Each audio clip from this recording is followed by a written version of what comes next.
I stood in the darkest corner of the ballroom and watched my family perform the greatest lie of their lives.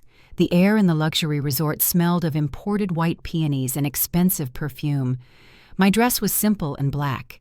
It was not morning black, but it was stark enough to slice through the sea of pastel chiffon and shimmering gold gowns swirling around the dance floor. In my hand, I held a crystal flute of vintage champagne, but I had not taken a single sip. I needed a razor-sharp mind for what was about to happen. Across the room, my mother Susan was laughing that high tinkling laugh she reserved specifically for people with net worths over 7 figures. She rested a manicured hand on the arm of Bradley's mother, trying desperately to look like she belonged in this world of old money and exclusive country clubs. My father, Richard, stood beside her, puffing out his chest in a tuxedo that fit a little too tightly around the middle. They looked like the perfect proud parents. They looked like aristocrats. They looked like liars. Then there was Tiffany, my sister, the golden child. She floated through the crowd in a custom designer gown that dragged a train of lace 6 feet behind her. She looked radiant. She looked like a princess. And why shouldn't she? She had gotten exactly what she wanted: a fairy tale wedding at the most exclusive venue in Aspen. She had no idea that the ground beneath her satin heels was about to crumble. The master of ceremonies tapped the microphone and the room hushed. He began to speak about love and destiny and the magical union we were all witnessing. He called it a storybook romance. I tightened my grip on the champagne glass until my knuckles turned white.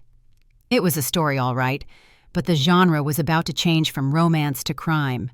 Just as the MC raised his glass to toast the happy couple, the heavy double doors at the back of the ballroom flew open with a violence that made the crystal chandeliers tremble.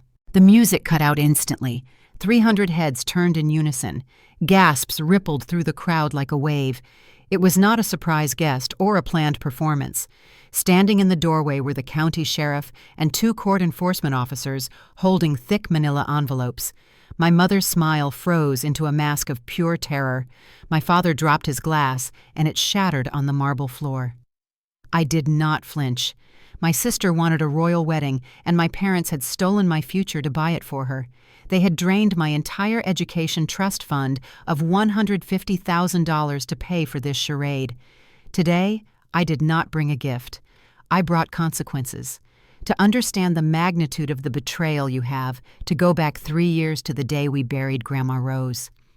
It was a bleak gray afternoon, and while I stood by the grave feeling like a piece of my soul had been ripped away, my sister Tiffany was checking her makeup in a compact mirror. Tiffany was the undisputed golden child.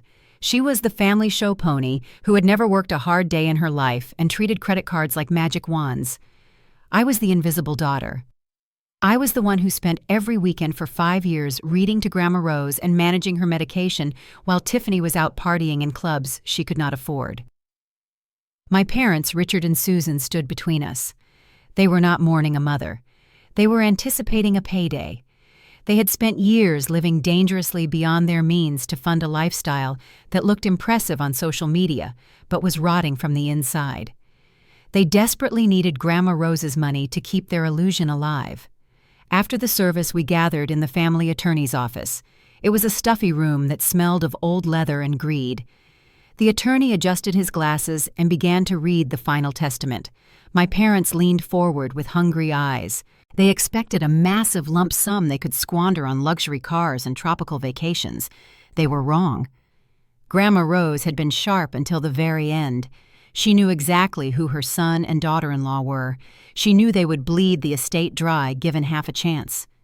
The lawyer cleared his throat and read the clause that would eventually tear us apart. To my granddaughter Chloe, I leave the sum of $150,000 to be placed in a strict educational trust. The silence in the room was deafening. $150,000. It was enough to change my life. It was my ticket out of their shadow and into a doctorate program. But there was a catch. The lawyer continued reading. These funds are to be used exclusively for tuition and educational expenses for Chloe.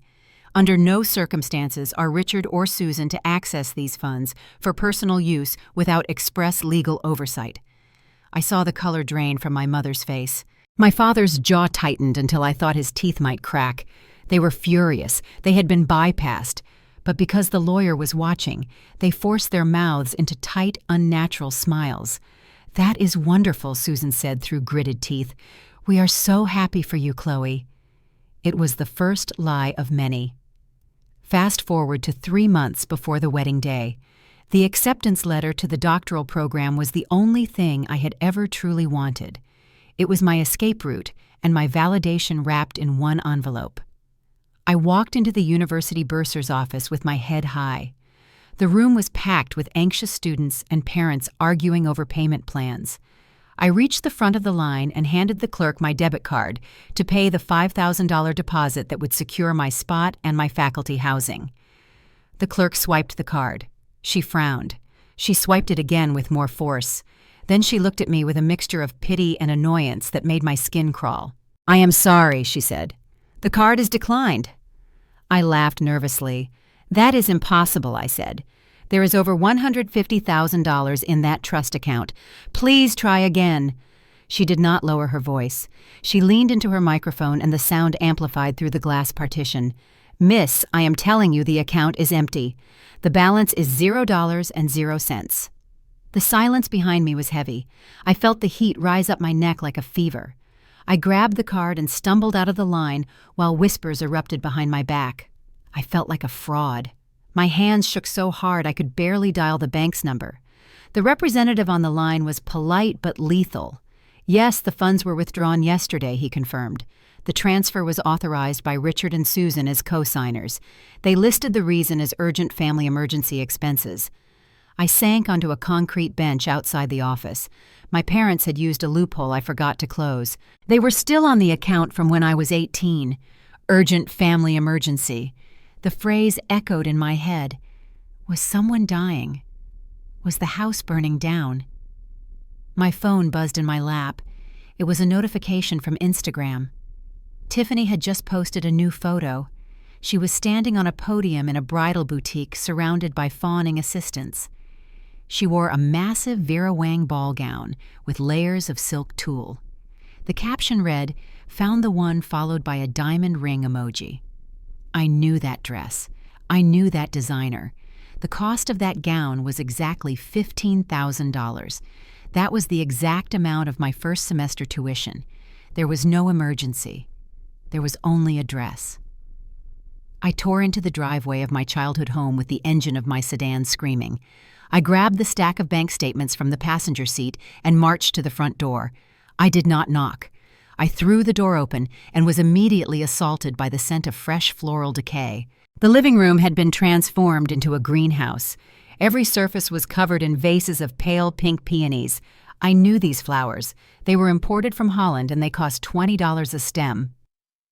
My mother Susan was standing by the mantelpiece adjusting a massive arrangement. My father Richard was sitting in his armchair swirling a glass of dark red wine. Tiffany was sprawled on the sofa, flipping through a bridal magazine. It was a domestic scene of obscene wealth that they did not actually possess. I walked straight to the coffee table and slammed the bank statements down so hard that the crystal vase rattled. "You stole my future," I said. My voice was low and trembling with rage. "You took the money for my tuition to buy imported flowers and expensive wine." Susan did not even look up from her flower arrangement. She waved a hand in the air as if swatting away a gnat. "Oh, Chloe, stop it," she said. "Do not be dramatic. Your sister only gets married once in her life. This is her moment. School will always be there. You are smart, you can figure it out. Just take out a student loan like normal people do. It builds character." I stared at her. Character. She was talking about character while spending stolen money. I turned to my father. "Dad, tell me you did not agree to this." Richard took a slow sip of his wine and refused to meet my eyes. "You have to look at the big picture, Chloe," he said. "Bradley comes from old money. His family is worth millions. We cannot let them think we are struggling. We cannot let them look down on us. This wedding is about the reputation of this entire family. Sometimes you have to sacrifice for the greater good." I felt the air leave my lungs. My sacrifice. Their gain. I looked at Tiffany. She was pouting at me not because I was hurt, but because I was interrupting her fantasy. "Can you please not ruin the mood right now?" she whined. "I am so stressed about the dress fittings. The bodice needs to be taken in, and Mom promised to pay the rush fee. Do not make this about you, Chloe." My father gestured to the empty chair at the dining table. "Sit down, Chloe," he said. His voice had shifted from defensive to businesslike. "We need to settle this like adults." I sat on the edge of the chair, my muscles coiled tight. I expected an apology. Instead, Richard slid a single sheet of crisp white paper across the mahogany table. It was a document drafted by their family lawyer. It was a retroactive consent form stating that I fully approved the withdrawal of funds from the Trust for Family Maintenance. "We raised you, Chloe," my mother said softly, leaning in with a look of practiced sincerity. "We fed you. We clothed you. We gave you a home for 22 years. Now is the time for you to give back. Think of this as your wedding gift to Tiffany. It is just money. You can earn more. But family is forever. Signing this will fix everything. It will legitimize the transfer so the bank stops asking questions." I looked at the paper and then at their expectant faces. The nausea in my stomach turned into cold, hard clarity. They were not afraid of hurting me. They were afraid of getting caught. To them, I was not a daughter. I was an insurance policy they could cash out when their golden child needed a party. I stood up slowly. The chair scraped loudly against the floor. I looked straight into Susan's eyes. "You are not asking for a gift," I said. "You are asking for a ransom. You look at that dress Tiffany is wearing and you see silk and lace. I look at it and I see my doctorate. I see my housing. I see my life. You did not buy her a dress, Mother. You are draping my future over her body and asking me to applaud." I picked up the document. I did not just crumple it. I tore it down the middle. Then I tore it again. The sound of ripping paper was the only noise in the room. I let the pieces flutter down onto the expensive floral arrangement. I turned my back on their shocked silence and walked out the front door. I did not go home to my apartment to cry into my pillow. I did not call a friend for comfort. I got into my car and typed one word into my GPS. Lawyer. I was done being a victim. It was time to become a plaintiff. Arthur Stone was a predator in a three-piece suit. He did not have a warm office filled with family photos and potted plants. His workspace was glass and steel and located on the 42nd floor where the air was thin and expensive. He had a reputation in the city for destroying families in court and leaving nothing behind but scorched earth. That was exactly what I needed. I did not want a mediator. I wanted a weapon. I sat across from his massive mahogany desk while he reviewed the bank records I had salvaged. The silence stretched for 5 minutes. He traced a finger down the page where my tuition money had turned into a deposit for a string quartet and a down payment on a vintage Rolls-Royce rental. Finally, he looked up. His eyes were cold and completely devoid of sympathy. "Your parents claim in their emails that this is a family loan," he said. His voice was flat and clinical. "They are lying. Under the strict terms of your grandmother's trust, this is not borrowing. This is embezzlement. They have committed fiduciary fraud and theft. They are not parents in the eyes of the law right now. They are criminals who have raided a protected account. I want my money back," I said. "I want my future back." "You will get it," Stone promised. "But if we serve them a standard lawsuit, they will drain the remaining accounts to pay for this wedding before we ever see a courtroom. We need to be aggressive. We are filing for an emergency ex parte freezing order." He explained the strategy with a terrifying calmness. This order would lock every single asset attached to my parents' names, their checking accounts, their savings, the joint investment portfolio, and most importantly, the equity in their house. Until the judge resolved the case, they would not be able to buy a gallon of milk, let alone pay off a luxury wedding venue. "We strike now," Stone said. It was exactly 2 weeks before the ceremony. In the world of high-end weddings, this was the kill zone. This was the week the final balances were due. The caterer needed the second 50%. The florist needed the final check. The venue needed the security deposit. If the checks bounced, the contracts were void. We stood before a judge the next morning. Stone laid out the case with brutal efficiency. He showed the trust deed. He showed the unauthorized transfers. He showed Tiffany's Instagram posts boasting about $500 shoes bought with stolen funds. The judge was a stern woman who was appalled by the evidence. She signed the order immediately. At 9 in the morning on a Tuesday, my parents' financial life was put into a cryogenic freeze. The trap was snapped shut, and they did not even know they were bleeding yet. The preliminary hearing was a bloodbath disguised as a legal proceeding. My parents walked into the courtroom with their heads held high, convinced that their charm would work on a judge the way it worked on their country club friends. Their lawyer tried to frame the theft as a misunderstood loan.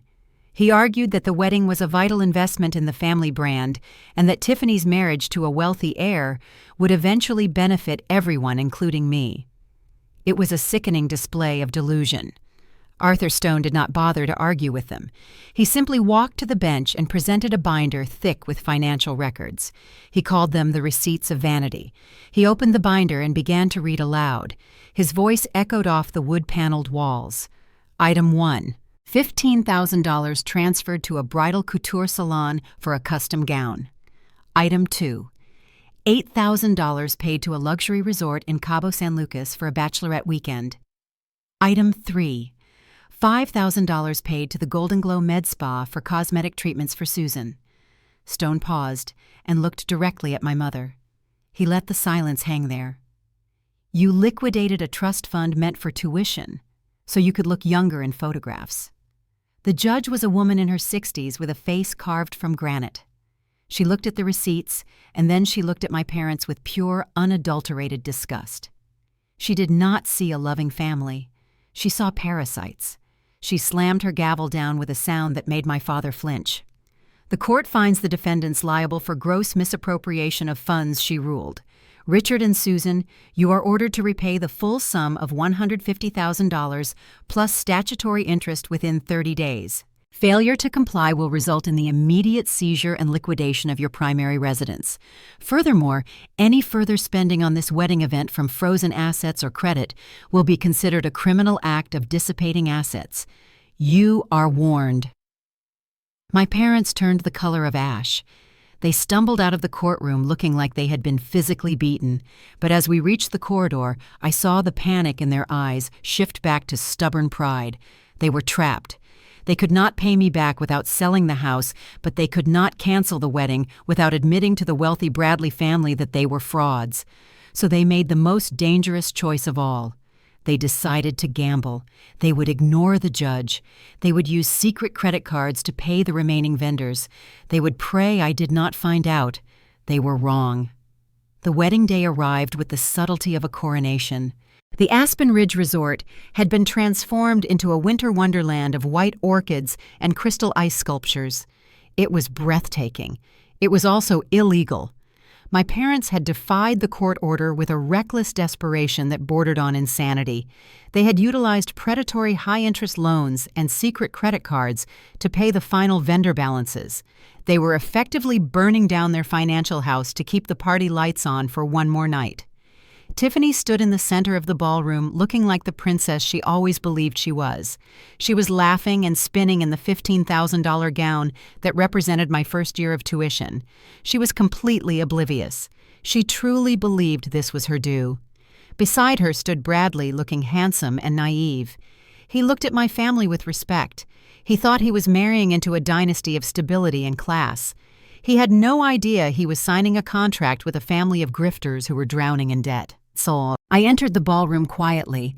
I felt the change in the atmosphere immediately. It was a physical drop in temperature. My extended family was there. Aunts and uncles and cousins, who had only heard my parents' version of the story, turned to look at me with undisguised contempt. I heard the whispers ripple through the crowd. Ungrateful, selfish. How could she sue her own parents? They looked at me like I was a traitor who had come to spit on the altar. They did not know that the champagne in their glasses was paid for with my stolen inheritance. My mother found me near the open bar. She moved with a stiff, frantic energy. She was wearing a silver gown that cost more than my car. She gripped my arm with fingers that felt like steel claws. She leaned in close until her face was inches from mine. Her eyes were hard and bright with panic. "You sit there and you smile," she hissed through her teeth. "You keep your mouth shut. Do not dare to ruin this day for your sister. We fixed it." "Fixed. It is over. If you make a scene, I will never forgive you." I looked at her manicured hand digging into my skin. She was terrified. She knew the check was about to come due. I pulled my arm away slowly. I did not promise to be quiet. I just took a sip of my drink and waited for the clock to strike midnight on her fairy tale. The music died with a discordant screech of feedback as the lead enforcement officer marched onto the dance floor. The master of ceremonies stepped back in genuine fear. My father Richard charged forward with his face purple with rage. He looked like a cornered bull. "You have no right to be here," he shouted. "This is a private event. Get out before I sue you for harassment." The officer did not retreat. He pulled a folded document from his jacket, and his voice boomed across the silent room. "Mr. Richard Johnson, you are in direct violation of a federal freezing order. We have evidence that you wired $50,000 to this venue this morning using an offshore account to bypass the court injunction. That is a felony." The word felony hung in the air like toxic smoke. The venue manager, who had been standing by the kitchen doors, turned pale. He signaled frantically to the waitstaff. The servers, who were about to bring out the lobster main course, stopped in their tracks and turned back toward the kitchen. The bartenders began capping bottles. The illusion of abundance vanished in seconds. My father tried to grab the microphone, but the officer blocked him. "Since you refuse to comply quietly, we are executing the seizure order immediately," the officer announced to the room. "All assets used to fund this event are now under the jurisdiction of the court." The bandleader looked at the check in his hand and then at the officer. He dropped his drumsticks and walked off the stage. The silence was absolute. 300 guests stared in horror. And this was the moment. I stepped out from the shadows of the corner. My heels clicked against the marble floor as I walked to the center of the room. I did not need a microphone. The silence was so deep that a whisper would have sounded like a scream. "I am sorry, everyone," I said clearly. My voice was steady and cold. "But the champagne you are drinking and the lobster you were about to eat was paid for with money stolen from my education trust fund. My parents looted my future to throw this party. The court has just arrived to take back what belongs to me." The reaction was visceral. Bradley's mother let out a strangled gasp and recoiled from my mother as if she were contagious. She looked at her son with a look that said, "Run." Bradley looked at Tiffany not with love, but with the dawning realization that he had married a fraud. He stepped away from her. Tiffany stood alone in her $15,000 dress, looking small and ridiculous. My mother Susan saw the walls closing in. She saw her reputation shattering into a million pieces. She did the only thing she knew how to do when she lost control. She let out a theatrical wail and collapsed onto the floor in a heap of silver sequins. It was a perfect performance of a faint, but nobody moved to help her. The show was over.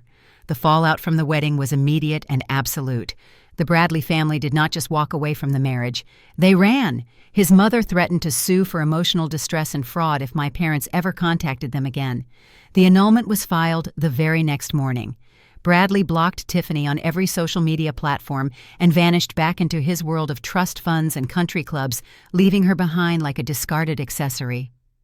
The fairy tale marriage lasted less than 12 hours. The video of the raid went viral overnight. A guest had recorded the moment the sheriff seized the assets, and my mother collapsed. It racked up 3 million views on TikTok under the hashtag #WeddingRaid. The internet was cruel. Strangers mocked my mother's theatrical fainting spell and my father's red-faced screaming. My father's company fired him by noon the next day. They issued a public statement distancing themselves from his unethical behavior. He went from a respected executive to a professional pariah in 24 hours. Then came the financial reckoning. To repay the $150,000 they stole, plus the punitive damages and the massive wedding debts, they had to liquidate everything. The house on the hill with the manicured lawn and the 3-car garage was sold in a distress sale. They walked away with nothing. The luxury cars were repossessed. The country club membership was revoked. The facade they had spent a lifetime building was stripped away to reveal the rot underneath. Arthur Stone wired the full amount of my trust, plus interest, into a new account that only I controlled. I did not stay to watch them pack. I moved 2,000 miles away to start my doctorate program. I changed my phone number. I blocked their email addresses. I deleted my social media. I severed the limb to save the body. For 2 years, I lived in the quiet peace of libraries and lecture halls. I was no longer the family bank.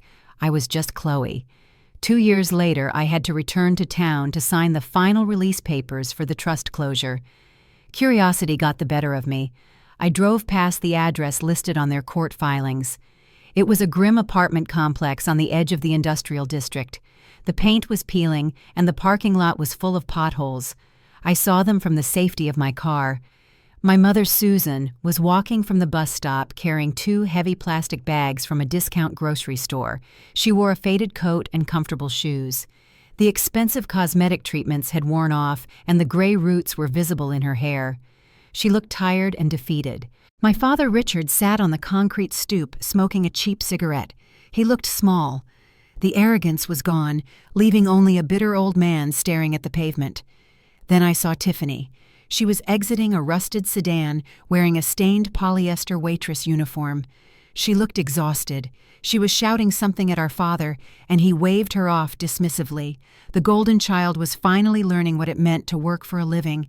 I took my foot off the brake, but I did not turn the wheel. I waited for a surge of vindication or a stab of guilt. Neither came. I felt nothing but a profound sense of relief. It was the feeling of waking up after a long fever breaks. I realized then that I had not destroyed my family. I had simply removed a cancer that was eating me alive. I put the car in drive and accelerated toward the highway. The rearview mirror was empty, and the road ahead was wide open. We are often taught that blood is thicker than water, and that family deserves our loyalty no matter the cost. But sometimes the most toxic people in your life are the ones who share your DNA. My story is not just about money. It is about the price of self-respect. If you are setting yourself on fire to keep your family warm, and they complain about the smoke, it is time to walk away. True family protects your future. They do not steal it to fund a fantasy. Protecting yourself is not betrayal. Sometimes it is the only way to survive.